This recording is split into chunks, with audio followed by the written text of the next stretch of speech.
सबसे पहले स्पष्ट स्पष्ट बात एकदम, तुम लोगों ने ऑर्गेनिक पढ़ी है, किसी के स्कूल में चल रही है, एसपीएस में कहाँ चल रही है, मतलब यहाँ पे नहीं आया, टच नहीं करा है, खत्म करा दी, अच्छा ये भी तो मतलब बाकी की बची हुई है पीछे।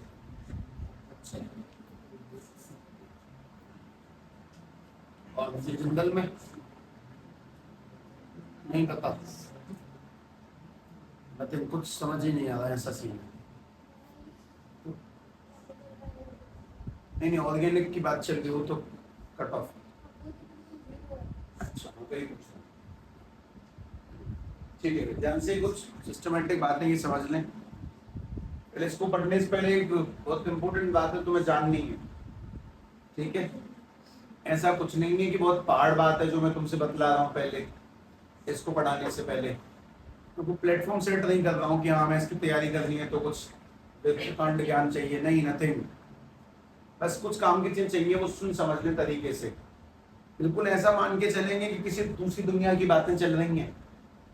इसमें एटम एटम से बतलाता है, कार्बन का मन करता है तो उससे इलेक्ट्रॉन छीन लेता है, ऐसा फिनोमेना है। इसमें डिस्कस करने लायक स्टडीज होंगी तो वो तरीके से सुनने पहले, ऐसी बातें चल रही होंगी। एटम एटम से बातचीत करेगा, जिसका मन करेगा उससे इलेक्ट्रॉन देगा, जिसका मन करेगा उसको दे देगा इलेक्ट्रॉन। कुछ ऐसी बातें जब होंगी तो काल्पनिक दुनिया में जिएंगे। सबसे मेन चीज तो ये, ऐसा बिल्कुल नहीं है कि ऑर्गेनिक यूज में नहीं आती है, बहुत बड़ी स्किल पे यूज आती है। जैसे कि जो बोतलें चढ़ती हैं हमारे बीमार पड़ने पर, वो इन्हीं से तो मिलके बनती हैं, बेंजिक्लोन वगैरह, वो सब यही केमिकल कंपाउंड है। अगर तुम लोगों ने कभी दवाइयों के बारे में पढ़ा है तो मोस्ट इम्पोर्टेंट बात ये कि इसको पढ़ा के जाता है। सवाल मैंने किसी टाइम पे ढूंढा था, फिर इसका जवाब भी स्वयं ही ढूंढा, क्योंकि जवाब मिला ही नहीं कहीं तरीके से। सबके पास में बहुत सिंपल सिस्टमेटिक बात है, सब पढ़ो तभी होगी समझ में आती है। पढ़ना कैसे है, किताब से, बुक से, रीड से, कैसे करके, तो किसी के पास में इसका ऐसा जवाब नहीं था सेटिस्फाई कर सके। इसका सबसे बढ़िया जवाब सुने ध्यान से, इसको दो वे में पढ़ेंगे, स्क्रैच में ऊपर से और फिर डीप में।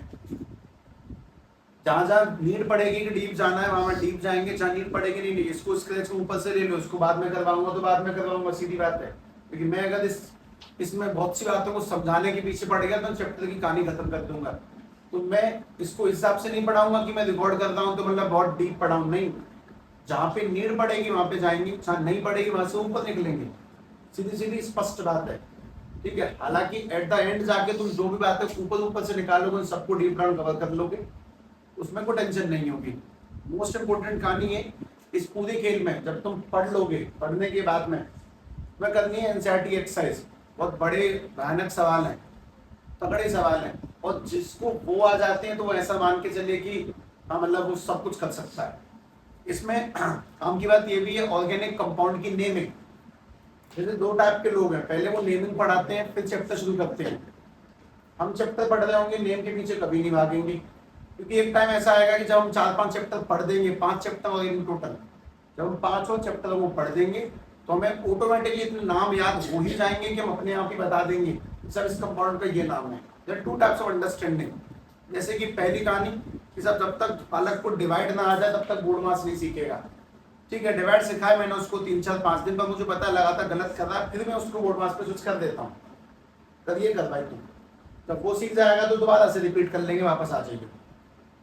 उस बात को समझें कि हम चैप्टर किस रिदम में पढ़ रहे होंगे, किस तरीके से पढ़ना है। सभी में एक चीज और ऐड कर लें कि जो भी पढ़े उसको लिख के याद करेंगे डेली। डेली मीन्स डेली, कि अगर हम लोगों ने आज जो भी पढ़ा उसको देखा, कल जो पढ़ा तो पुराना मिला के देखेंगे, जो 3 दिन पढ़ेंगे उसका 3 दिन का इकट्ठा देखेंगे और लिखेंगे। मैं तो उस दिन वो जो कॉपी दिखाई थी वो यही थी, लिखावट थी, मैंने पूरी वो दिन लिखी है, एक ही पन्ने पे पेंसिल से, फिर नीले पेन से, फिर काले पेन से, एक चैप्टर लिखा है। पूरी ऑर्गेनिक के 5 चैप्टरों को लिखने में मैक्स टू मैक्स 1 से 2 घंटे लगते हैं, 2000 रिएक्शन लिखते चले जाना। एक सबसे बड़ी समस्या आई है कि हम लोगों के शायद पुराने बेसिक बहुत खराब होंगे, हमें शायद अंदाजा नहीं होगा इन चीजों का कि हम क्या पढ़ने वाले हैं, किसको क्या कहते हैं, क्या है रेजोनेंस इफेक्ट, मेसोमेरिक इफेक्ट और इंडक्टिव इफेक्ट, कार्बन कैटायन, क्या क्या।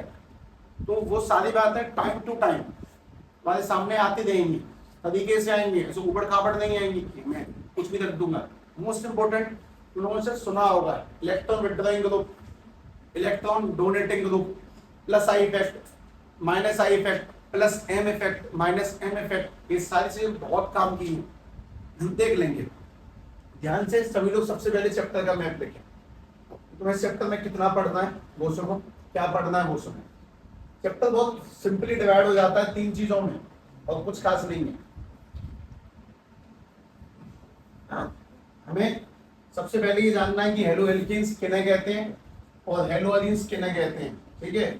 पहली बात तो ये समझ जाएंगे, ऑटोमेटिकली समझ जाएंगे कि मैं कुछ ऐसे शब्द बोलूंगा कि जो बात पक्का समझा देंगे, ये फिर भी उसमें बारीकियत कम आ पाएगी कभी कभार। उसके बाद में हमें इसमें बस 3 ही बातें पढ़नी है, इसमें ही नहीं पूरी ऑर्गेनिक में 3 बातें पढ़नी है। हमारे पास जितने भी चैप्टर हैं सब में बस 3 बातें पढ़नी है, सिर्फ 3।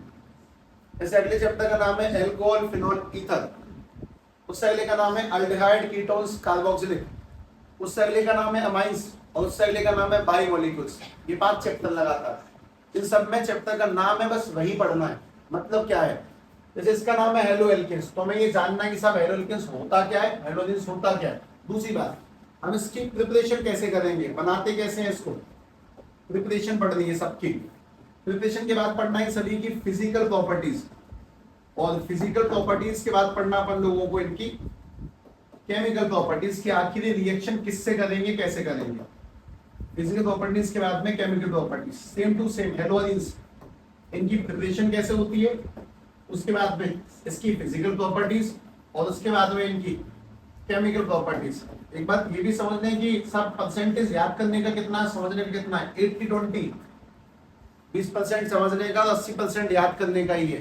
तरीके से लिखना बहुत आवश्यक है। ऐसा मान लो कि मैं तुम्हारे सामने ऑर्गेनिक के नोट्स बनवा रहा हूँ, वो बहुत इंपॉर्टेंट है। तुम्हारे पास जो ग्रुप पे अवेलेबल है वो सेम टू सेम ऐसे ही होंगे, ध्यान रखना। नोट्स होना बहुत आवश्यक है ऑर्गेनिक केमिस्ट्री में, इसीलिए अक्सर इसको पढ़ाने का तरीका ये भी होता है कि सामने बालक बैठे हैं, मेरे हाथ में कॉपी है, मैं बोल बोल के लिखवाते जा रहा हूँ, जो बात समझाने को समझाते जा रहा हूँ। पर ऐसा नहीं होगा, मैं सब कुछ लिख ही रहा हूँ तरीके से। उसके बाद में जो अगला पॉइंट है that is chemical properties, that is chemical properties. अच्छा, तो सभी को एक बार में समझा देता हूँ कि प्रिपरेशन फिजिकल केमिकल क्या चीज है। प्रिपरेशन कुछ नहीं, रिएक्शंस हैं। कोई हम लोग डब्बा लेके घोल के बनाएंगे नहीं हेलो एल्केन्स, रिएक्शंस हैं कि रिएक्शन ऐसे होती है, उसको हम बस कॉपी पे लिखने वाली तरीके को सीखेंगे। मैं तुम्हें कॉपी पे लिखावट सिखा दूंगा, इसका मतलब ये नहीं कि तुम जाके घर पे बना दोगे, वो अलग चीज है।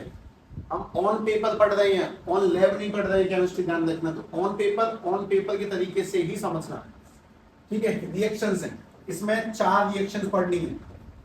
उसके बाद में फिजिकल प्रॉपर्टी का मतलब होता है कि अपने पास में जो हेलो एल्केन्स है उनके बारे में जानना है कि इनका मेल्टिंग पॉइंट और बॉइलिंग पॉइंट कैसा है, इनकी डेंसिटी कैसी होती है, और ये वाटर में सॉल्युबल होते हैं कि नहीं होते हैं। ये 3 बातें इसमें जाननी है, सिर्फ इसमें नहीं, अगले में भी सेम ही जानना है।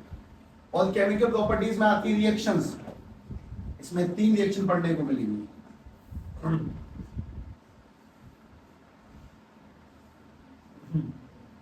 सेम टू सेम इसके अंदर हमेशा पढ़नी प्रिपरेशन, इसमें 2 प्रिपरेशन रिएक्शन है। फिजिकल प्रॉपर्टी मतलब कि जो हेलोरीन्स है उनका मेल्टिंग पॉइंट, बॉइलिंग पॉइंट, ये सब कुछ क्या है, मेल्टिंग पॉइंट, बॉइलिंग पॉइंट और डेंसिटी, कब उबलती हैं कब खोलती हैं, पानी पे तैरती हैं फिर नहीं तैरती हैं, भारी होती हैं हल्की होती हैं, पानी में घुलती हैं कि नहीं घुलती हैं, ये सब कुछ फिजिकल प्रॉपर्टीज है। और फिर एट द एंड वापस से सेम टू सेम इनकी केमिकल प्रॉपर्टीज। अच्छा, पूरा मैप सेट कर देता हूँ। फिजिकल प्रॉपर्टीज में तुम्हें जो पढ़ना है वो भी लिख ले ध्यान से। सबसे पहले पढ़ेंगे फ्रॉम एल्केन, एल्केन समझाया जाएगा अगर हमें आता नहीं है पुराना तो। उसके बाद में पढ़ेंगे फ्रॉम एल्कीन, फिर पढ़ेंगे एल्कोहल, एल्कोहल, और उसके बाद में आ जाता है हाइड्रोजन एक्सचेंज मेथड, और भी कुछ काम के छोटे मोटे पॉइंट जिसमें फिंकरस्टीन रिएक्शन और स्वार्ट्ज रिएक्शन, ऐसी कुछ रिएक्शन सुनने को मिलेंगी बाद में, फिलहाल नहीं, ठीक है। Hydrogen exchange method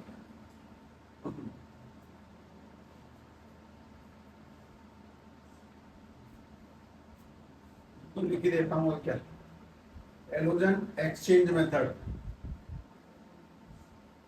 hydrogen exchange method. अच्छा भाई, इसमें केमिकल में लिखने ध्यान से, केमिकल में मैं शॉर्ट में लिख रहा हूँ, समझ जाना। एसएन, एसएन यानी कि सब्स्टिट्यूशन न्यूक्लियोफिलिक, ये पढ़ना है। उसके बाद पढ़ना है reaction with metals, reaction with metals. उसके बाद में एक एंड में रिएक्शन आएंगे दो तीन, हम देख लेंगे कुछ रिएक्शन, कुछ ऐसे करके उल्मन फिटिंग वगैरह जो भी होगा बाद में देख लेंगे, बात की चीज है फिलहाल नहीं, मतलब ठीक है। तीसरा पॉइंट अभी नहीं, नाम नहीं दिया जा रहा है, ठीक। सिम्प्स में इसमें दो प्रिपरेशन रिएक्शन पढ़ोगे, तभी पढ़ोगे, फिलहाल लिख लो तरीके से, जब तक हमें चैप्टर सामने होना चाहिए। मैं इसमें से कभी भी बीच में से बात नहीं निकलूंगा, तो लिखा बस उसी सीक्वेंस से पढ़ेंगे। तो हम हाइड्रोकार्बन पढ़ना है, हाइड्रोकार्बन, इससे हेलोअरीन्स कैसे बनेगी, और फिर पढ़ना है from amines benzene diazonium chlorides. ठीक है, ये अमाइन नाम का चैप्टर तुम आगे बढ़ते हो, लेकिन अमाइन पहले दिखाया जाएगा। ध्यान रखें, बहुत इंपॉर्टेंट चीज और है, पहला चैप्टर और दूसरा चैप्टर पढ़ने से ऑर्गेनिक केमिस्ट्री 50% खत्म हो जाती है, तीसरा पढ़ने से 80% खत्म हो जाएगी, बचे हुए दो चैप्टर ऑटोमेटिकली रिपीट हो जाएंगे। सब कुछ इन्हीं का हिसाब किताब है, बायोमेट्रिक्स टोटली अलग है, बस 3 चैप्टर ही है मेनली, 5 तो बस देखने में लगते हैं। केमिकल प्रॉपर्टीज में वापस से एक तो आएंगे nucleophilic reactions, nucleophilic substitution nucleophilic, ये एस माने सब्स्टिट्यूशन, एन माने न्यूक्लियोफिलिक।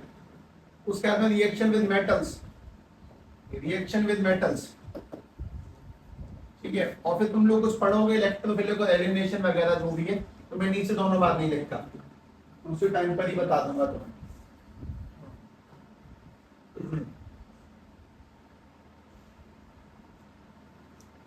लिखते हैं, क्या लिख दें, इस जगह लिख दें एलिमिनेशन रिएक्शन, मैं क्यों गाली छोड़ू जब भर सकता हूँ चीजें, और यहाँ पे लिख दो इलेक्ट्रोफिलिक, हटा ये भी खेल खत्म करें, इलेक्ट्रोफिलिक रिएक्शन। तुम्हारे पास में ये चैप्टर का मैप है, मेरी 4 बातें पढ़नी है। अच्छा, इसमें कुछ एडिशनल कुछ क्लोजिंग स्टेटमेंट भी लगेंगे एट द एंड, जब तुम सब कुछ खत्म कर दोगे तब तुम्हें पढ़ने को मिलेगा ऑप्टिकल आइसोमर्स, ऑप्टिकल, उसमें तुम कुछ जानोगे ऑप्टिकली एक्टिव कंपाउंड इनएक्टिव, जो तुमने शायद डी एंड ए ब्लॉक में हल्की फुल्की सुने हैं, वैसे वैसा कुछ कायरल कार्बन किन्हें कहते हैं, ठीक है, एनएनटीओमर, मतलब कुछ होगा, देख लेंगे, थोड़ा सा ठीक ठाक सा टॉपिक है। ऑप्टिकल आइसोमर, ऑप्टिकल आइसोमर, ठीक है, बिल्कुल खत्म होने के बाद में एट द एंड।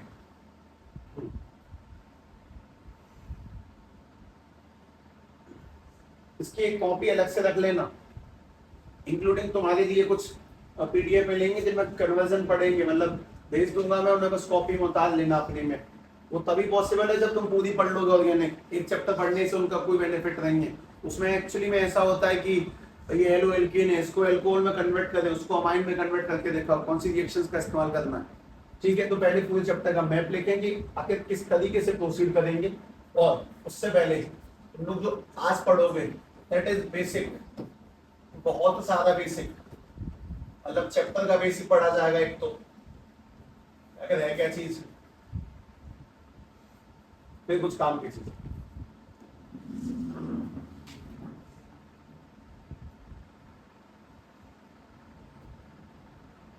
मैं इस बात का अचंभा तो नहीं है कि याद करना बहुत असंभव कार्य है, ऐसा कुछ नथिंग, लिखावट का खेल है। इतनी बार बहुत बार लिखना पड़ेगा, दिन में दवाई की तरह, सुबह दोपहर शाम।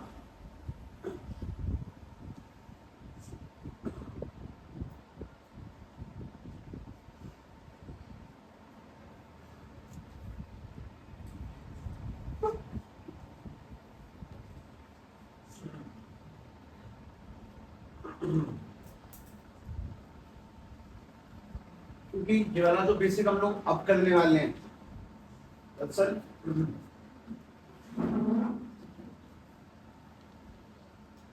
ये आगे तक बहुत काम आने वाला है, बहुत ज्यादा।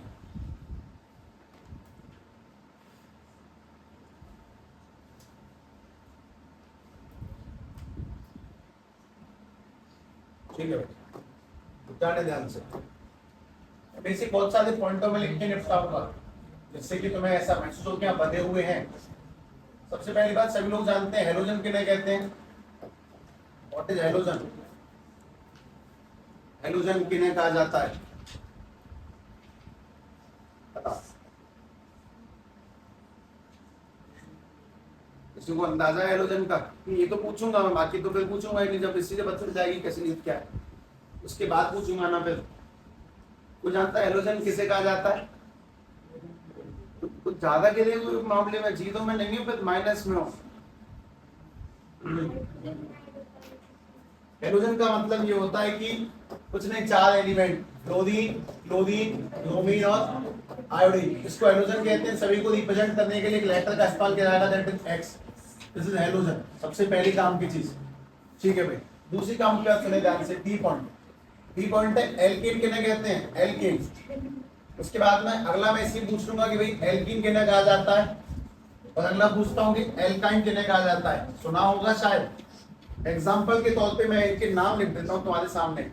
What is methane, ethane, propane, ये सभी कौन है? एल्केन है। चार वाले क्या बोलते हैं फिर? ब्यूटेन। पांच वाले को पेंटेन, छह वाले को हेक्सेन।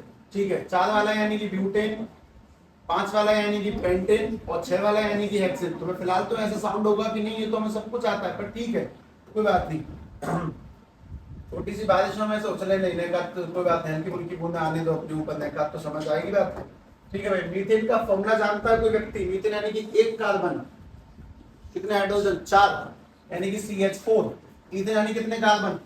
दो, यानी कि C2H6। C3 H कितना? 8। C4 H कितना? 10। C5 H कितना आएगा?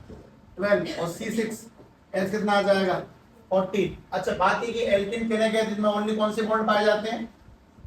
सिंगल बॉन्ड, जिनमें सभी कंपाउंडों पर सिंगल बॉन्ड पाए जाते हैं उन्हें अपन लोग एल्कीन कहते हैं। ऐसा हम लोगों को अंदाजा होगा जहां तक है। जैसे कि अगर मान लो कि मुझे कोई बस इतनी सी बात कह दे कि साहब जब ब्यूटेन बना के दिखा दो, तो ब्यूटेन यानी कि इसमें चार कार्बन आएंगे और कितने हाइड्रोजन? 10। तो 1 2 3 4 5 6 7 8 9 10, ऑटोमेटिकली सही बैठता है मामला। अच्छा, इसमें बहुत इंपॉर्टेंट बात ये कि अगर ये ब्यूटेन सिंगल बॉन्ड वाला है, मतलब एल्कीन को सिंगल बॉन्ड कहते हैं, तो एल्कीन किन्हें कहते हैं जिनमें क्या पाए जाते हैं? डबल बॉन्ड, जिनमें डबल बॉन्ड पाए जाते हैं। ठीक है, और एल्काइन किन्हें कहते हैं जिनमें क्या पाए जाते हैं? Triple bond. अब मेरा तुमसे बहुत सिंपल सा प्रश्न, और ये जवाब भी होगा साथ ही साथ में, कि एल्कीन में इथीन होता है पर प्रोपीन मतलब मीथीन नहीं होता। एक कार्बन में डबल बॉन्ड नहीं सेट हो सकता, दो में चाहिए कम से कम। हाँ तो भाई सीधी सीधी बात है कि इथीन किन्हें कहते हैं? इथीन। इथीन का फॉर्मूला एच यानी कितने कार्बन? 2। उसके बाद में अगला पूछा अगर प्रोपीन किन्हें कहते हैं? उसके बाद में ब्यूटीन किस चीज को बोला जाता है? उसके बाद में पेंटीन, शैम्पू। उसके बाद में अगला हेक्सीन। ठीक, तो काम की चीज है। इथीन का फॉर्मूला C2 कितना? H4, सही डबल, दो ना करें, 3 कार्बन 6 हाइड्रोजन। C3 H6, यहाँ पे C4 H8, यहाँ पे C5 H10, यहाँ पे C6 H12। ये बहुत बेसिक चीज है। अच्छा, अगर मैं थोड़ा सा दिमाग लड़ा देता हूँ तो यहाँ पे 6 दूनी कितना? 12, और यहाँ पे 12 प्लस 2 कितना? 14। यहाँ पे 2 ज्यादा है, दुगने से 2 ज्यादा है, यहाँ पे ठीक दुगने, वहां पे दुगने से 2 कम आते हैं। जैसे कि मैं तुमसे बोलूंगा कि साहब इथाइन का फॉर्मूला क्या होगा, तो C2H2 दुगना 4 में 2 कम। अच्छा, इसमें क्या बनेगा? प्रोपाइन का फॉर्मूला, प्रोपाइन यानी कि C3H कितना? 3 दूनी 6 में 2 कम 4। उसके बाद में ब्यूटाइन का फॉर्मूला, ब्यूटाइन यानी कि C4H6। उसके बाद में प्रोपाइन पेंटाइन का फॉर्मूला, पेंटाइन का फॉर्मूला C5H8। सभी लोग ध्यान से बात सुने, ये वाला कितना है? 5 का दुगना 10, इसमें 2 कम है 8, और इसमें 2 ज्यादा है 12। मतलब जिनमें सिंगल बॉन्ड है वहां पे दुगने में 2 ज्यादा, जो डबल बॉन्ड है वहां ठीक दुगना, और जहां पे ट्रिपल बॉन्ड है वहां पे 2 कम, दुगने से 2 कम। तो अगर ध्यान से याद किया जाए तो इन सभी का जनरल फॉर्मूला क्या है एल्कीन का? CnH2n+2, जबकि एल्कीन का जनरल फॉर्मूला CnH2n, और एल्काइन का जनरल फॉर्मूला CnH2n-2। अगर ये बात तुम्हें याद आ गई हो तो शायद 10वीं की कहानी है ये, कि alkane, alkene, alkyne, single bond, double bond, triple bond किसमें कितने होते हैं, ये तुम्हारा B पॉइंट है मात्र। ठीक है, हमें चैप्टर में क्या पढ़ना? ओनली हेलो एल्कीन पढ़ना है, एल्कीन सिंगल बॉन्ड वाले, एल्कीन यानी कौन से, डबल बॉन्ड वाले, और एल्काइन कौन से होते हैं, ट्रिपल बॉन्ड वाले। अगर जैसे कि मैं एक एक करके स्ट्रक्चर बना लेता हूं किसी किसी की, मान लो तुम मुझसे बोले सर प्रोपीन बनाओ, तो प्रोपीन यानी कितने कार्बन, 3, तो 1 2 3, 2 के बीच में डबल बॉन्ड लगा दो और हाइड्रोजन कंप्लीट करें। सबको ये तो बताना है कार्बन की वैलेंसी कितनी है, 4, तो इस कार्बन पे कितने डंडे लग चुके हैं, एक, कितने और लगाने हैं, 3 और, तो 1 हाइड्रोजन 2 हाइड्रोजन 3 हाइड्रोजन। इस कार्बन पे कितने लग चुके हैं, 3, 1 2 3, कितने लगाने हैं, 1 लगेगा। अच्छा, उस वाले कार्बन पे कितने लग चुके हैं, 2, कितने और लग जाएंगे अभी, 1 और 2। अब कोई आदमी 2 को ऊपर लिख के नीचे लिख के कहीं लिख के कोई फर्क नहीं पड़ता, गिनने की बात है। 3 कार्बन, 1 2 3 4 5 6 हाइड्रोजन। अगर डबल बॉन्ड है तो हम हाइड्रोजन ऐसे पता लगाएंगे, अगर ट्रिपल बॉन्ड है तो हाइड्रोजन ऐसे पता लगाएंगे कि सब काउंट करके डबल करके ठीक आधा करो। जैसे कि अगर मुझसे कोई बोले कि सब डेकाइन में, डेकाइन है, तो डेकाइन का फॉर्मूला क्या बनेगा, C10H कितना, H कितने, दुगने में 2 कम, 10 का दुगना 20, और 20 में 2 कम करेंगे तो 18। तो मुझसे बोलते सब डेकीन बनाओ, डेकीन, तो कितना बनेगा, C10H कितना 20। और कोई मुझसे बोले सब डेकेन बनाओ, तो केन का मतलब C10H कितने आ जाएंगे 22। मतलब कि एन यानी कि सिंगल बॉन्ड की पहचान, इन यानी कि डबल बॉन्ड की पहचान, और आइन यानी कि ट्रिपल बॉन्ड की पहचान। हमारे चैप्टर का नाम क्या लिखा है, हेलो एल्केन, तो मैं हेलोजन में और एल्केन को दोनों को मिलाने वाला हूं। हमें बस इसी बात की स्टडी करनी है। पहली बात, एल्केन एल्किन एल्काइन का पुराना जितना भी छोटा मोटा ज्ञान है उसको दिमाग में सेट रखें। अब एक एक करके बात सुनें। मैं तुम्हें बताने वाला हूं हेलो एल्केन। हेलो एल्केन यानी कि ऐसी एल्केन जिसमें हेलोजन जुड़ जाता हो, ऐसी एल्केन में हेलोजन जुड़ा हुआ हो। तुम इसमें से मुझे कोई भी एक एल्केन बोलो, इन पहले 6 में से कोई भी एक नाम बोल दे।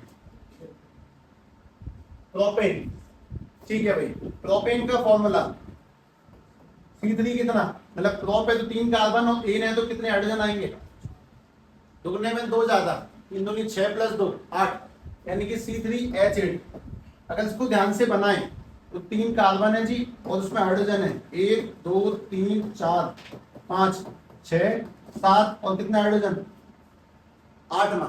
एक हाइड्रोजन कम करके मैंने इसमें X लगा दिया। X माने जानते हैं, मैं X का मतलब कह रहा हूं कि या तो क्लोरीन ले लो या ब्रोमीन या फ्लोरीन या फिर कोई सा भी एक आदमी, तो मैं इस X की जगह पे Cl लिख रहा हूं फिलहाल। तो this is called halo alkane.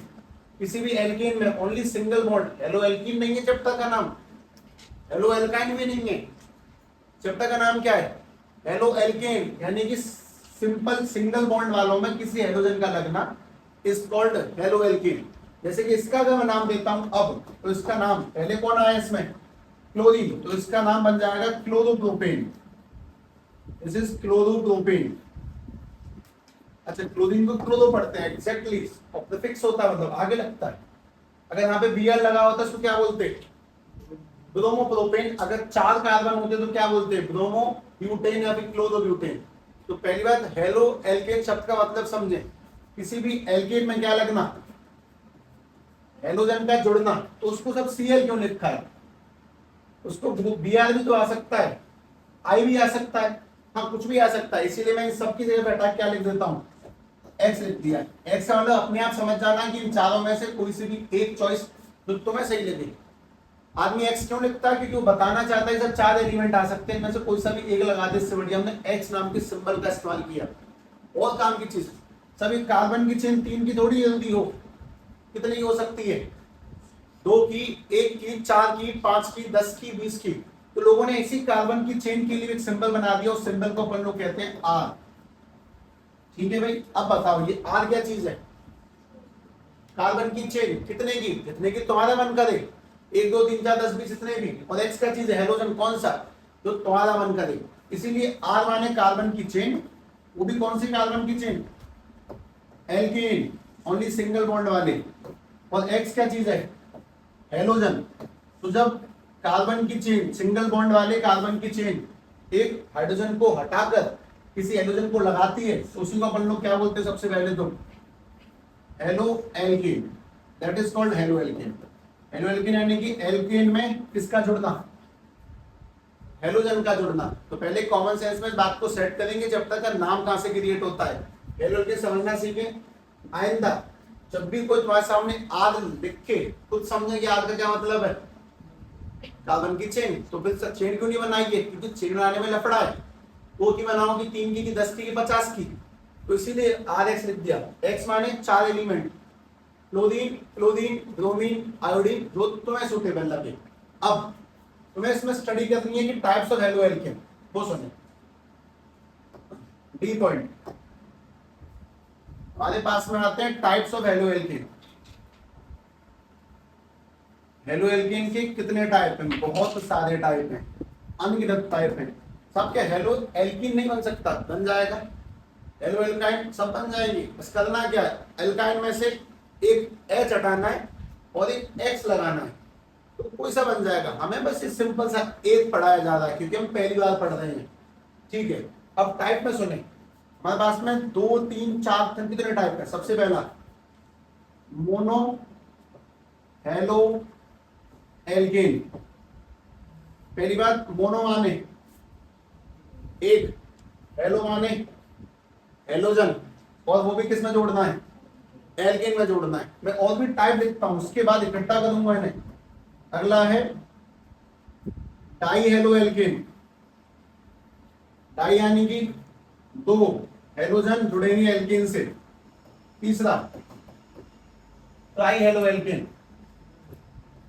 Try halo alkane. एक के नीचे एक लिखना है, तुम्हारी कॉपी में जगह थोड़ी वैसे होगी इस वजह से, फिलहाल मैं मत डालूंगा लेकिन नाम। उसके बाद में अगला चौथा अंतिम हो सकता है, उससे ऊपर जाएगा नहीं मामला, टेट्रा हेलो एल्केन।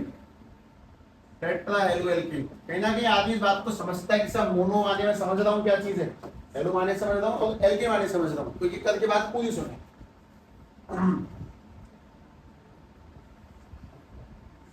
चलो मैंने ये लिखा RCH2X, इसमें कितने हेलोजन है, एक।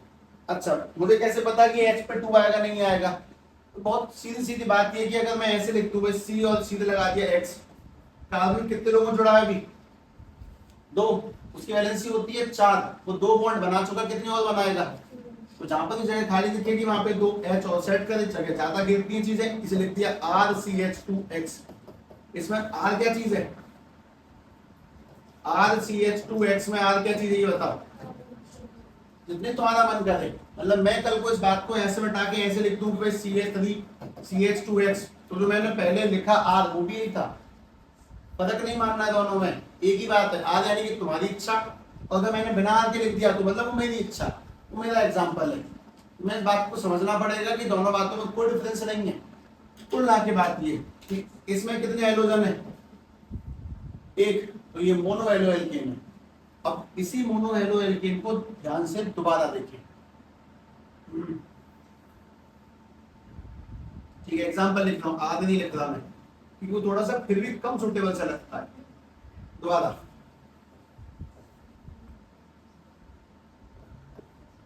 CH3 अब इसमें कितने हेलोजन है, एक हेलोजन। X का मतलब जो तुम्हें सही लगे, मैं क्यों लिखूं ClBrI, जो तुम्हारा मन करे उसको तुम मान लो, सीधी सीधी बात ये। उसके बाद में एक और मैंने यहां पर लिखा CH3 हाँ भाई, इसमें कितने हेलोजन है, एक। ये सभी मोनो हेलो एल्केन है, इन सब में एक हेलोजन है। बस सब में एक फर्क दिखाता हूं, ध्यान से देखना, बहुत काम का फर्क है। हेलोजन इस कार्बन से अटैच है, वापस ये वाला हेलोजन इस वाले कार्बन से अटैच है, और ये वाला हेलोजन इस वाले कार्बन से अटैच है। हमारा ये वाला हेलोजन जब इस वाले कार्बन से अटैच है, तो ये कार्बन कितने कार्बन जुड़ा हुआ है, एक से। ये किस जुड़ा हुआ है, 2 से। और ये वाला कार्बन कितना जुड़ा है, 3 से। जिस कार्बन से हमारा हेलोजन अटैच है वो कार्बन 1 से है, जिस कार्बन से हमारा हेलोजन अटैच है वो कार्बन 2 से है, जिस कार्बन से हमारा हेलोजन अटैच है वो कार्बन 3 से है। तो जब हमारा कार्बन एक कार्बन से अटैच है उसको हम लोग बोलते हैं प्राइमरी, यानी कि 1 डिग्री।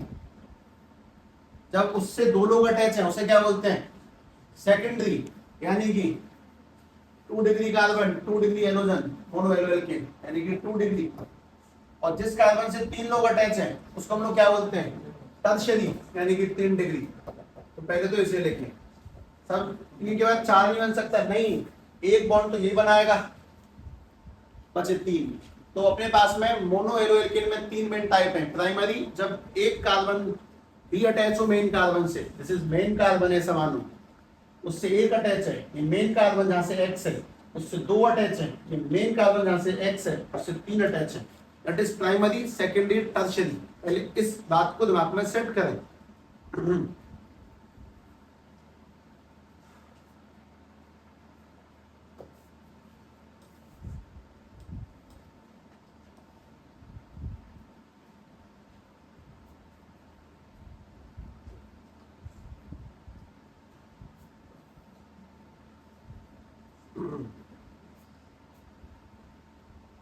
समझे होंगे कि भाई डे 1 इज इम्पोर्टेंट, समझ जाओ, रुक जाओ।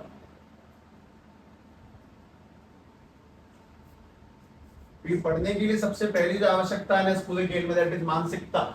दिमाग को किस तरीके से ट्रेन करना है, समझने पे आना नहीं, बिल्कुल नहीं, देखना है बस, याद करना है बैठ के, पहले समझना कुछ नहीं है, सीधी बात है। मोनो हेलो एल्केन किन्हें कहते हैं, इस कार्बन से हेलोजन अटैच है। पहली बात, अगर एक हेलोजन है दैट इज मोनो, अगर उससे एक आदमी अटैच है 1 डिग्री, उससे 2 अटैच है 2 डिग्री, उससे 3 अटैच है तो 3 डिग्री। अब बात है डाई हेलो एल्केन किन्हें कहते हैं, जिसमें कार्बन कितने हेलोजन है उसके पास में, 2।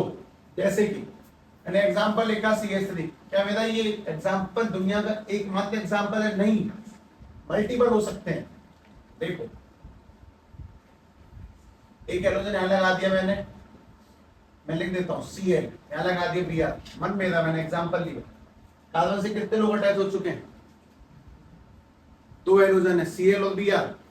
एक मिनट, 1 2 3, एक गैप बचा है, तो गैप कैसे भरा जाएगा, एच लगा के। ये डाई हेलो एल्केन, इसमें 2 हेलोजन है। अच्छा वापस से CH2 CH2, Cl यहां लगा दिया, Br यहां लगा दिया, ये भी डाई हेलो एल्केन है। तो जिसमें 2 अटैच है पहले उसको बोलते हैं डाई हेलो एल्केन। यहाँ पर भी 2 कार्बन है, यहाँ पर 2 का, दोनों में क्या फर्क है बताओ, दोनों में फर्क बताना है, देख कर ध्यान से। ये दोनों हेलोजन एक कार्बन से अटैच है, और ये दोनों हेलोजन अलग अलग कार्बन से अटैच है, जिनकी जड़ सेम है, जो एक ही जड़ से अटैच है, उन्हें बोलते हैं जेमिनल।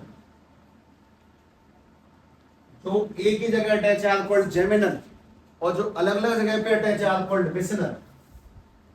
देखिए ध्यान से, जो एक ही जगह पे अटैच है जेमिनल, जो अलग अलग अटैच है विसिनल। पहले शब्दों के भंडार को बढ़ाओ, मुझे समझ में तो आए कि आगे चल क्या रहा है, वरना उसके तो मैं कुछ कर ही नहीं सकता फिर। सब ट्राई में तो फिर लफड़ा हो जाएगा, किस जगह 2 है, कहीं तीनों एक ही जगह पे है, कहीं तीनों अलग अलग है। तीनों अगर एक ही जगह है तो जेमिनल, अगर एक साथ नहीं है तीनों तो ठीक है, फिर बनाएंगे।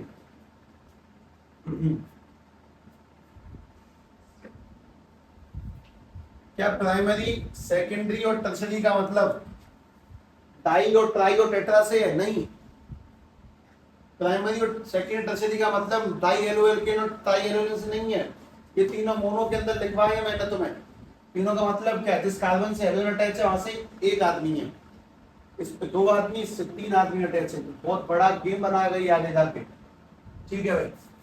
सभी लोग ट्राई हेलो एल्केन शब्द तरीके से अंडरस्टैंडेबल है। ट्राई माने क्या होगा, हमारे हेलो एल्केन में कितने कार्बन आ जाएंगे, मतलब कितने हेलोजन आ जाएंगे, 3। तो मैंने लिखा अपने पास में एग्जांपल है CH3C, एक हेलोजन यहाँ लगा दिया, 2 लगा दिए, एक Br लगा दिया, इसमें 3 कुल हेलोजन है। चाहे तीनों सेम हो, चाहे तीनों अलग हो, चाहे कुछ भी हो, पर 3 हेलोजन है। तो अगर 3 हेलोजन है दैट ट्राई हेलो एल्किन, तुम्हारा इससे पाला कभी नहीं पड़ेगा, सीधी सीधी बात ये, और कुछ नहीं। और अगला लिखा मैं इसमें Cl में और Br लिख रहा हूँ, वरना इनको x1 x2 x3 ऐसे करके लिखा जाता है, कोई फर्क नहीं है। दिमाग को ये सेंस देना सीखो कि ओके मैं आने वाले एग्जाम्पल को तैयार हूँ। एक और लिखा मैंने C पे चारों ओर Cl लगा दिया तो CCl4 यानी कार्बन टेट्राक्लोराइड, इसमें 4 hydrogen, carbon tetrachloride, carbon tetrachloride. ठीक,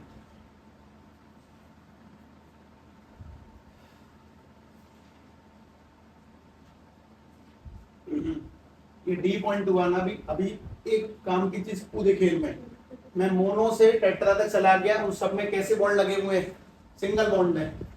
हम बस एल्कीन पढ़ रहे हैं, मैं तुम्हें एल्कीन दिखाता हूँ। अब एल्कीन ज्यादा नहीं और एल्काइन तो बिल्कुल नहीं, हल्की फुल्की दिखाई जाएगी। तो पहले दिमाग में ये बात सेट करें कि तुम्हें किस रिदम में कौन सी चीज कहाँ पे एंट्री करवाई जा रही है, तुम्हें स्टार्टिंग से नीचे तक क्या क्या बताया जाएगा, पहले इसको तरीके सेट करो।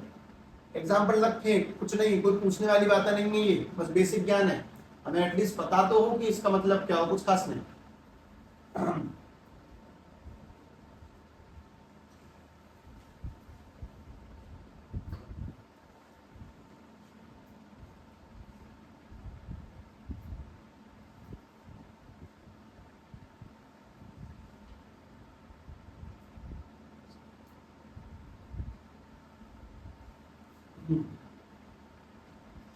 लिख दिए सबने, लिख दिया ये वाला, ठीक है। अगली काम की बात सुनिए, ई पॉइंट मैं बात करने जा रहा हूँ हेलो एल्कीन की। इसमें कि मैं सिर्फ मोनो की बात करूंगा जहां तक है, मैं इसमें 2 कार्बन नहीं जोड़ूंगा, 2 हेलोजन नहीं जोड़ूंगा, 3 नहीं जोड़ूंगा, मैं बस मोनो, बस एक हेलोजन जोड़ के 2 स्पेशल नाम बताऊंगा क्योंकि बहुत डिटेल हो जाता है फिर।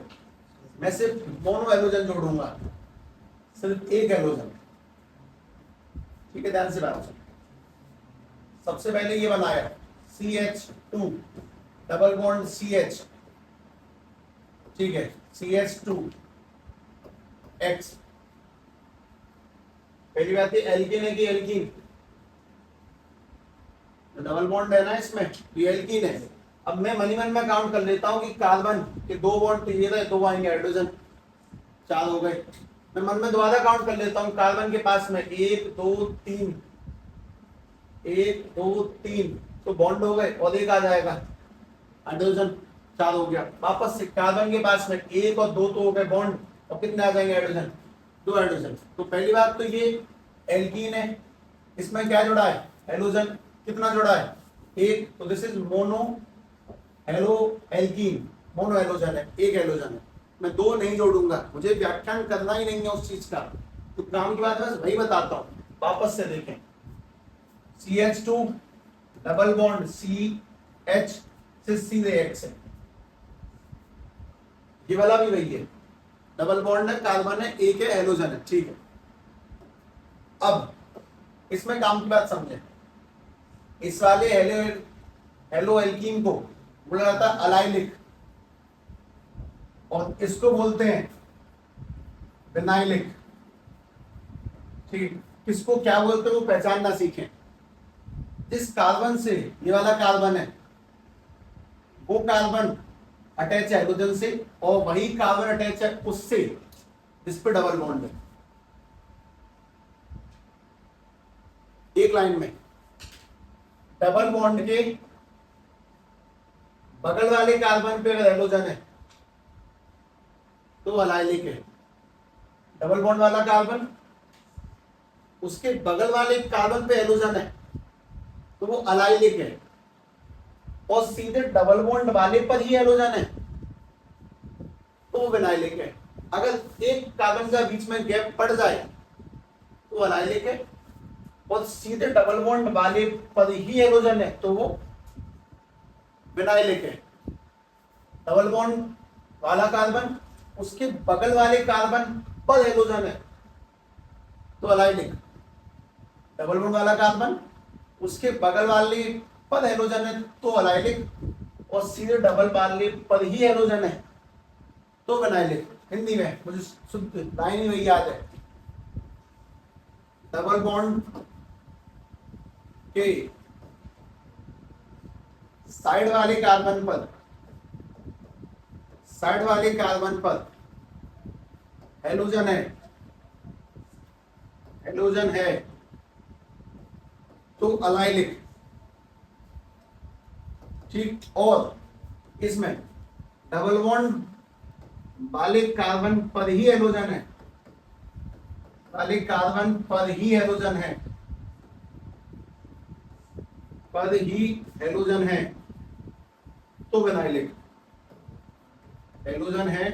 तो विनाइलिक, सीधी सीधी बात, बस इसको ध्यान से सेट करके लिखें, ठीक है।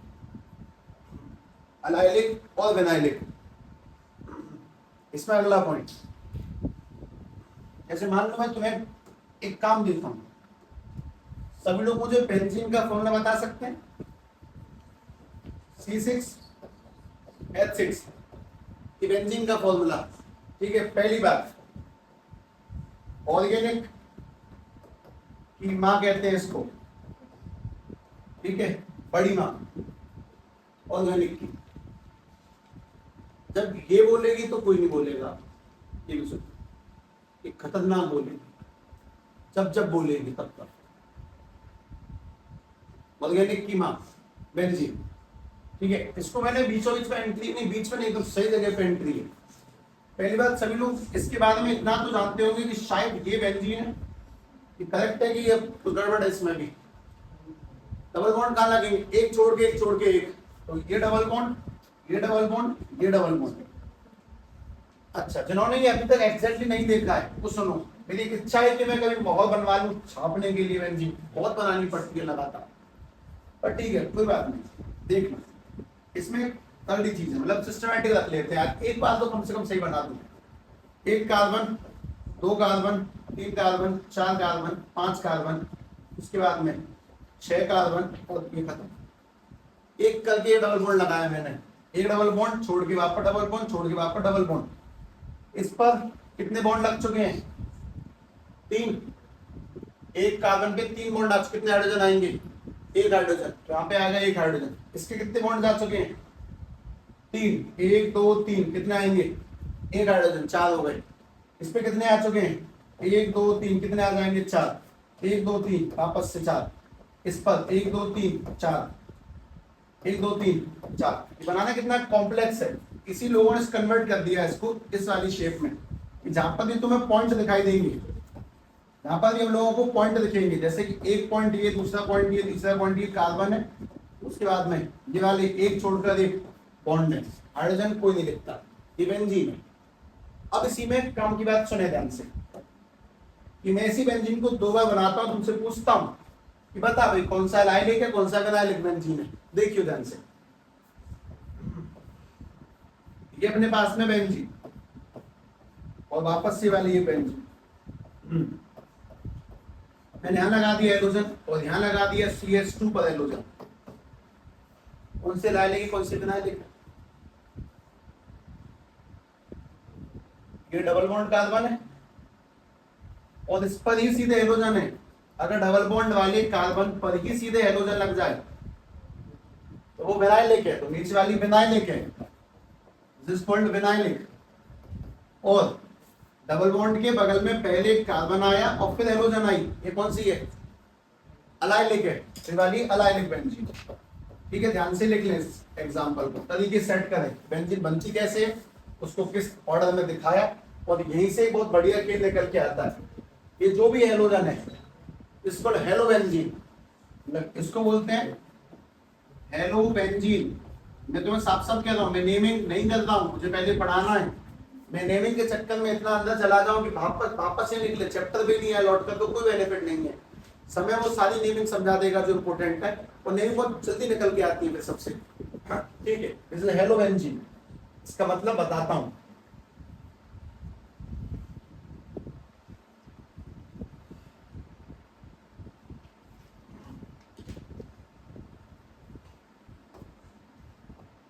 जैसे कि अगर तुम्हारे पास में ये है, तो ये जो बने हुए हैं ये डबल बॉन्ड है। इन डबल बॉन्ड को एक्चुअली में दरअसल ऐसे बनाया जाता है, इन शॉर्ट ये डॉट ही मेन स्ट्रक्चर है। बोल देता हूं तो समझ में नहीं आएगा, बाद में आएगा रेजोनेंस की वजह से। छोड़ो, इसी डॉट को सभी लोगों ने फिर ऐसे बनाना स्टार्ट कर दिया। तो ये और ये सब कुछ सेम है, बनाने के तरीके अलग अलग। अगर मैंने इसके ऊपर जोड़ दिया Cl, this is called chlorobenzene, मैं जोड़ दूं इस पे Br तो ब्रोमोबेंजीन, मैं जोड़ दूं इस पे आयोडीन तो आयोडोबेंजीन, मैं जोड़ दूं F तो फ्लोरोबेंजीन। तो ये सारे इतने सारे नाम बताने से बढ़िया मैंने सीधे यहां बोला हेलोबेंजीन, यानी कि क्लोरीन होगा तो क्लोरो, ब्रोमीन होगा तो ब्रोमो, आयोडीन होगा तो आयोडो, फ्लोरीन होगा तो फ्लोरोबेंजीन। ठीक है, इसको लिखने की नीड नहीं है, बस यहां तक का सेट करना पहले,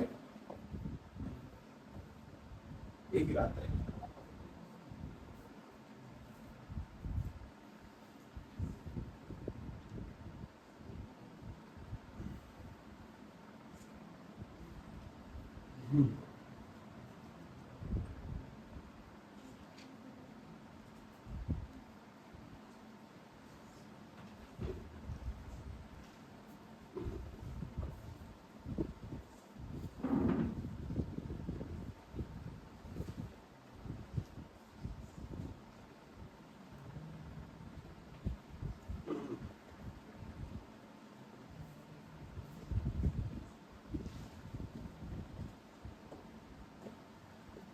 ठीक है, अगली काम की चीज सुने, ई के बाद एफ पे आ जाता हूं मैं। ये सारा discussion is all about halo alkane, alkane पर एरोजन लगाना। इस चैप्टर के नाम में दूसरा शब्द भी था एलो अलीन्स, तो अलीन्स का मतलब भी समझ लें, एलो अलीन्स। मैं तुम्हें सबसे पहले बहुत मोटी मोटी बात बता देता हूँ, मतलब उस बात की डीपनेस में तो बिल्कुल नहीं है, ठीक है, लेकिन हाँ ये कहानी दौड़ाएगा बहुत अच्छा। देखो, सबसे पहली बात, 4 टाइप के कंपाउंडों को सुनना सीख जाएं। एलिफेटिक किन्हें कहते हैं, लगभग ऑलमोस्ट यही होता है, लेकिन थोड़ा बहुत डिफरेंस है इस कहानी में। और दूसरा एरोमेटिक किन्हें कहते हैं वो सुनो। अभी कोई ने बुद्धिमान व्यक्ति को तो ये बता दे तो पुराना शब्द एलिफेटिक किन्हें कहते हैं नहीं है, तो उसको बगल में क्या बता देगी इसको,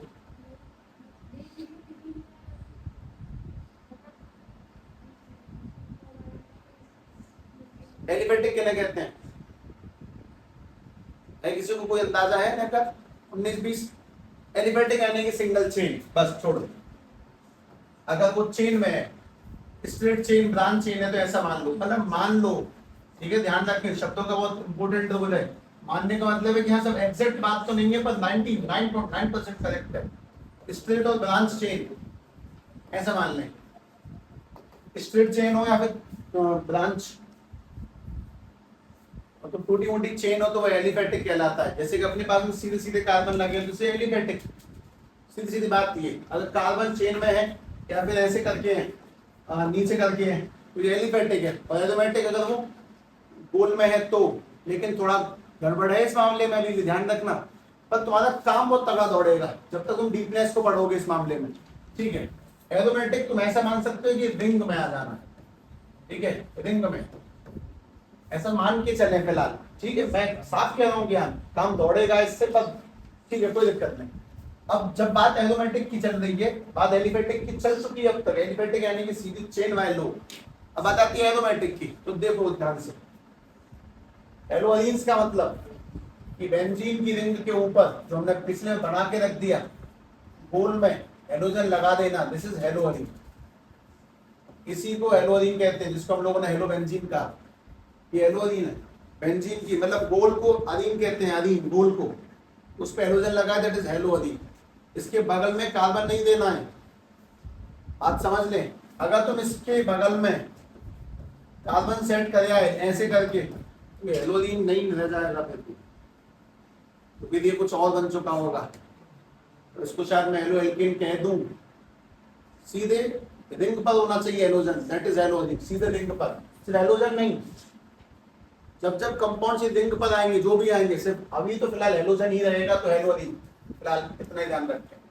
ये देखो पहले, फिर बेंजीन की रिंग पर आना, दैट इज हेलोअलीन। चाहे Cl आए, चाहे Br आए, चाहे आयोडीन आए, चाहे जो भी आए, बस ये हेलोअलीन है। इसमें बहुत से कंपाउंड ऐड होते हैं, पर नहीं, पेशेंस रखना, मुझे बोलना ही नहीं है वो सारे कंपाउंड। गलती से भी नहीं निकालनी। तुम्हारे सामने को आवाज थोड़ी करनी है, ये भी आता है, इस पे वो भी आता है, कोई फायदा नहीं है उन चीजों का जो समझ में नहीं आती है। तो ये कट टू कट सीमित मात्रा में पढ़ते हुए चले, जब बात समझ में आ जाए पूरी पूरी की चैप्टर की कहानी क्या थी, तब दोबारा लौट कर आ जाए कि हाँ सब डीपनेस कुछ किस तरह से निकाली जाएगी इसके अंदर।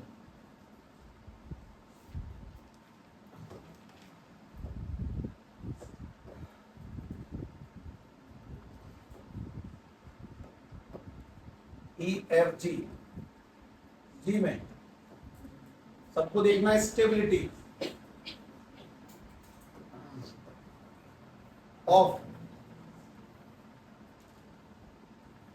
डिफरेंट डिग्रीज, अलग अलग डिग्रीज की सभी लोग स्टेबिलिटी ध्यान से देख लें। डिग्री जैसे सबसे पहला सवाल,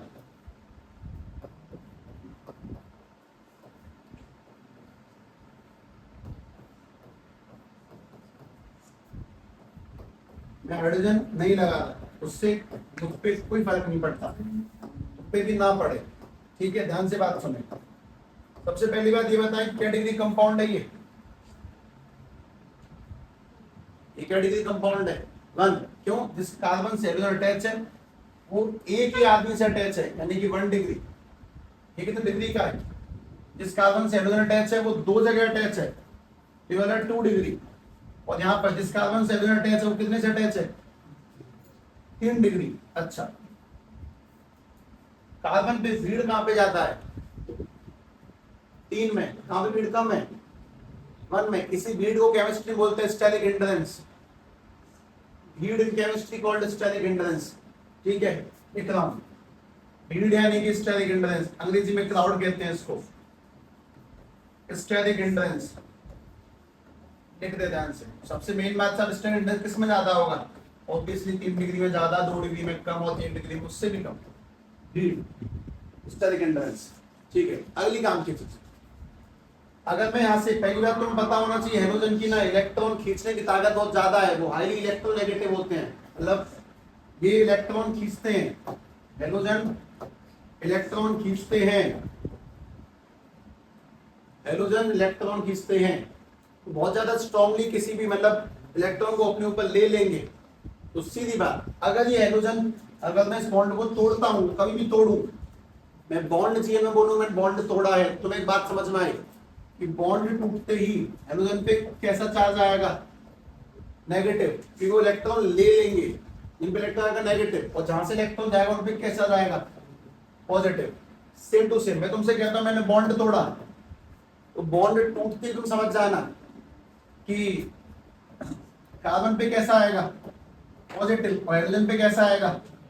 नेगेटिव। मैं कहता हूं कि मैंने यहां पर बॉन्ड तोड़ा, तो जब बॉन्ड टूटेगा तो कार्बन पर आएगा पॉजिटिव और हाइड्रोजन ले जाएंगे नेगेटिव, इलेक्ट्रॉन लेके जा सके। अच्छा भाई, कार्बन पे जब पॉजिटिव चार्ज आता है उसको अंग्रेजी में कहते हैं कार्बोकैटाइन। कार्बन पे पॉजिटिव आना इज कॉल्ड कार्बोकैटाइन, कार्बोकैटाइन। कैशन वैशन कुछ नहीं पढ़ते इसको, ठीक है। 9वीं क्लास में एक कुछ सब अलग है, उसमें एक छोटा छोटा टॉपिक आता है आयंस के बारे में, तो वो क्या था कि साहब हमारे तो टीचर्स को कैशन पढ़ देते, जो कैटाइन ही पढ़ते हैं। मैं कहा हाँ कैटाइन ही पढ़ते हैं इसको, मुंह महाराज इस बात को दिमाग में सेट कर ले, होशियार मत बने ज्यादा। उसको कैटाइन पढ़ते हैं, उसको एनाइन पढ़ते हैं। अब वो इस बात में ज्यादा बैठा हुआ कैटाइन पॉजिटिव या नेगेटिव, कुछ होते हैं दिलचस्प किरदार। खैर तुम काम की बात समझो। कार्बोकैटाइन, कार्बोकैटाइन कार्बन पे कैसा आना? कार्बन पे पॉजिटिव, उसको बोलते हैं कार्बोकैटाइन। तो 1 डिग्री ये वाला पॉजिटिव वाला है, 2 डिग्री ये वाला ये भी पॉजिटिव, और 3 डिग्री ये वाला ये भी पॉजिटिव है। तो सवाल ये कि इन तीनों में ज्यादा स्टेबल कौन है? 1 2 3 बताओ, इन तीनों में ज्यादा स्टेबल कौन है? सर ये कहां जवाब दे देंगे जब हाइड्रोजन नहीं जानते, ठीक है। इसे भी सुन ही ले। कार्बोकैटाइन में ज्यादा स्टेबल कौन सा है? पहले उस बात को सुनो। पहली बात, इलेक्ट्रॉन लेके चला गया, बाद में बताऊंगा कि इंडक्टिव इफेक्ट में क्या चीज है। स्टेबिलिटी समझिए। बनता हुआ दूध देखा है तो पानी की छींटे मारने से 2 छींटे जाएंगी तो थोड़ा सा बैठेगा, नेका छींट ज्यादा आएंगे तो और बैठेगा। पूरा लोटा डाल दो ठंडे पानी का और नीचे पूरे बैठ जाएगा। ज्यादा स्टेबल कब होगा? पानी मतलब खौलता दूध शांत कब बैठेगा? जब ज्यादा पानी मिलेगा। तो सुने, कार्बन के पास में एक इफेक्ट है, नाम नहीं ले रहा उसका, वो इसको इलेक्ट्रॉन डोनेट करने की टेंडेंसी दिखाता है। टेंडेंसी यानी कि इस पर क्या आ चुका है? Positive charge. तो पीछे वाला कार्बन को नेगेटिव, जैसे कि मैग्नेट होती है, नॉर्थ पोल साउथ पोल, एक पॉजिटिव मानो नेगेटिव मानो, अट्रैक्शन और रिपल्शन होता है, ठीक वैसे करके ये इसको नेगेटिव देता है। अपने इलेक्ट्रॉन देता नहीं है, शो करता है कि भाई तू शांत बैठ, मैं तेरे संग हूं, भले काम में एक दिन नहीं आएगा तो मैं तेरे साथ खड़ा हूं। वो वाली चीजें मैं हिम्मत देगा, सूखी हिम्मत दे सकते, चलो कोई बात नहीं, बोला होगा जब कभी याद काम पड़े फोन कर लियो मुझे। मतलब सहानुभूति दे रहा है कि नेगेटिव नाम की सहानुभूति इसके बाद प्रेजेंट है। अच्छा, यहां से सहानुभूति दो जगहों से मिल रही है। नेगेटिव नाम की सहानुभूति, यहाँ पे सहानुभूति 3 जगहों से मिल रही है। तो ये जो इसको सहानुभूति दे रहे हैं तो पहली बात तो नेगेटिव होती है। तुम ये बताओ कि कहाँ ज्यादा मिल रही है सहानुभूति? 3 डिग्री में। कहाँ ज्यादा स्टेबल होगा? 3 डिग्री में। मतलब पॉजिटिव चार्ज को न्यूट्रलाइज करने के लिए, शांत करने के लिए, यहाँ से 3 जगह से नेगेटिव आ रहा है तो वो न्यूट्रल हो जाएगा, जीरो हो जाएगा। मतलब होगा तो नहीं पर शांत बैठेगा कम से कम। यहाँ पे थोड़ा कम शांत बैठेगा, यहाँ पे बहुत कम शांत बैठेगा, मतलब बैठेगा ही नहीं। तो ये हेलोजन यहाँ से तोड़ना सबसे मुश्किल काम है, या फिर भी आसान हो। यहाँ तो भाई तू चला जा, मैं देख लूंगा, इसको शांत कर लूंगा। मोस्ट इंपोर्टेंट बात, सबसे ज्यादा स्टेबिलिटी किसमें है? स्टेबिलिटी किसके अंदर सबसे ज्यादा? 3 डिग्री में। उससे कम स्टेबल कौन सा है? 2 डिग्री। और सबसे कम स्टेबल कौन सा है? 1 डिग्री। क्योंकि stability of carbocation depends on steric hindrance. जहां से भीड़ भाड़ ज्यादा होगी वहां से सहानुभूति ज्यादा मिलेगी, जहां सहानुभूति ज्यादा होगी वो ज्यादा स्टेबल होगा। तो स्टेबिलिटी ऑफ कार्बोकैटायन वो ध्यान से देखिए। 3 डिग्री ज्यादा शांत है एज कंपेयर टू 2, और सबसे कम शांत है 1 डिग्री कार्बन। लिखें,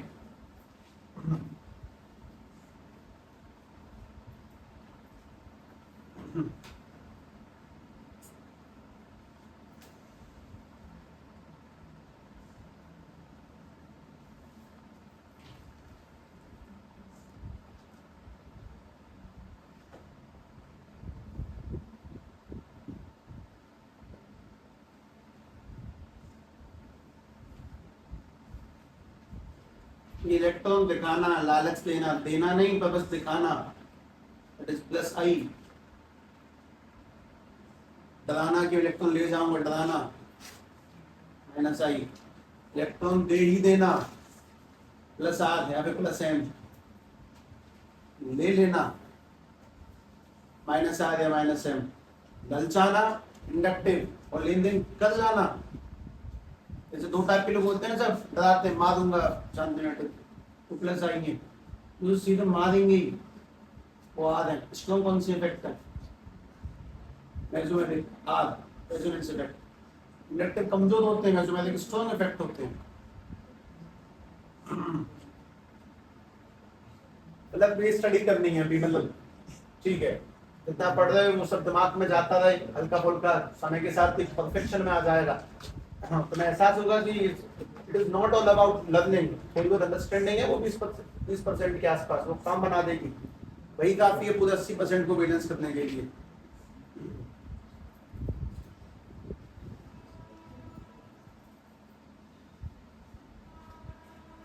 लिख दिया सबने? ठीक है, इस साइकिल पढ़ेंगे।